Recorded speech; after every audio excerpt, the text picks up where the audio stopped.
আসসালামু আলাইকুম, বিসমিল্লাহির রহমানির রহিম।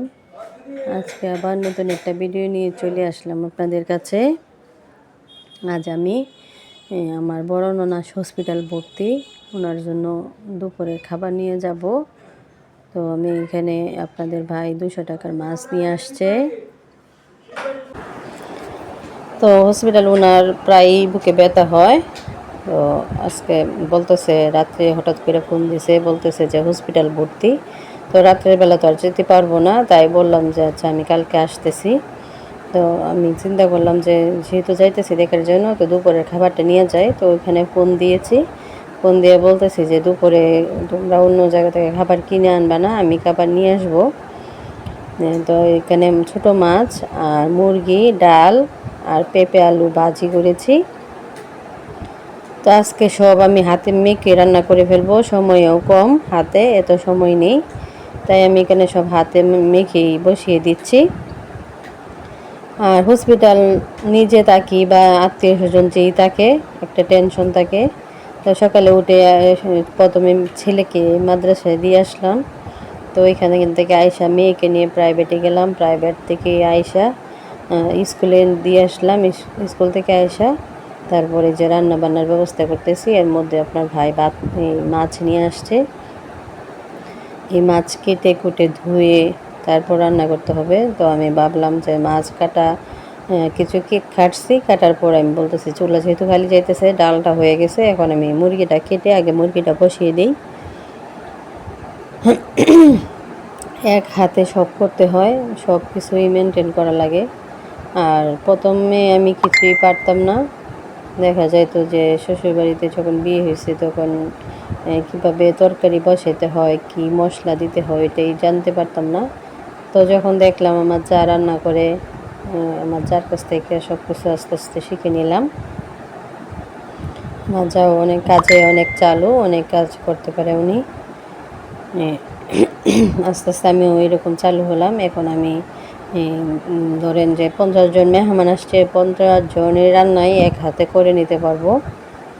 আসলে সবটা হয়েছে অভিজ্ঞতায় সব কিছু করা যায়। তো এখানে আমি হাতে মেখে একদম জল দিয়ে বসিয়ে দিলাম, আর এটা কিছু করতে হবে না। যেহেতু আপনাদের ভাই মাছ আনছে, এই মাছগুলাকে কাটতে হবে, তাই আমি আর এখানে একদম হাতে মেখে জল টল দিয়ে বসিয়ে দিয়েছিলাম। তো দেখেন এই যে তরকারিটা আমি এভাবে রান্না করে নিয়েছি, যেহেতু রুগী মানুষ খাবে তাই আমি অতিরিক্ত তেল দেই নাই। যে রুগীর জন্য নিতেছি তো এই জন্য তেলটা কম দিয়েছি। আর এখানে পেঁপে আর আলু একসাথে আমি কেটে নিয়েছিলাম, আর এটাকে আপনার গ্রেট করে নিয়েছি একটা গ্রেটারের মাধ্যমে। এই যে দেখেন আমার মাছগুলোও কাটা হয়ে গেছে, এখন শুধু ধোয়ার পালা। তো এখানে মাছগুলো ধুয়ে শুধু আমি ট্যাংরা মাছগুলো নিব, ট্যাংরা মাছগুলো শুধু রান্না করব। আর যে স্টার চিকড়াগুলো ওগুলো আমি আলাদা করে ফেলবো, ওগুলো আরেকদিন রান্না করে নেব। যেহেতু হসপিটাল রুগী আছে, আমার প্রতিদিনই যেতে হবে, তাই আর কি। তো আমি আজকে যেতেছি, কালকেও অবশ্যই যাব, যদি ওনারাদের ডাক্তার ছুটি না দেয় তখন তো যেতেই হবে। আর একবার তো অন্তত যাওয়াই লাগবে, ফোনে খবর নিলে তো হয় না। বড় বোন বড় ননাস তো সমান কথাই। তো ওইখানে যাওয়ার পর তো ওনার সাথে সব কথাই হলো। এখানে আমি মাছের মশলা সবটাই দিয়ে দিলাম, দিয়ে তেল দিয়ে আমি একদম হাতে ভালো করে মেখে এটা বসিয়ে দেব। আর হাতে রান্নাটাও খেতে ভালো লাগে, এক একটার ফ্লেভার এক এক রকম আসে।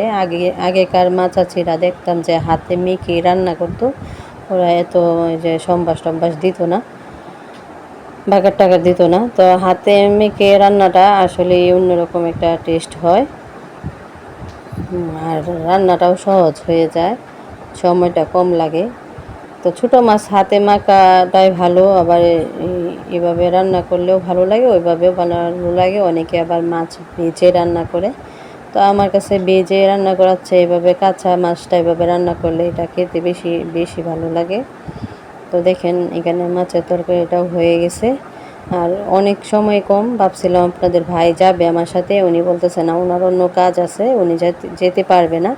তো আমার ছেলে বায়না ধরছে, ও যাবে, ও ঘুমায় নাই মাদ্রাসা থেকে আইসা, বলতেছে ঘুমাবে না, ও ওর ফুপিরে দেখতে যাবে।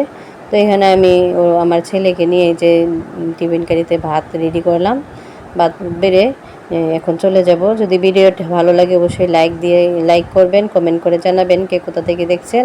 আমার চ্যানেলটা দয়া করে সাবস্ক্রাইব করে দিবেন। সবাই ভালো থাকেন, সুস্থ থাকেন। আগামী ভিডিও দেখার জন্য অনুরোধ রইল।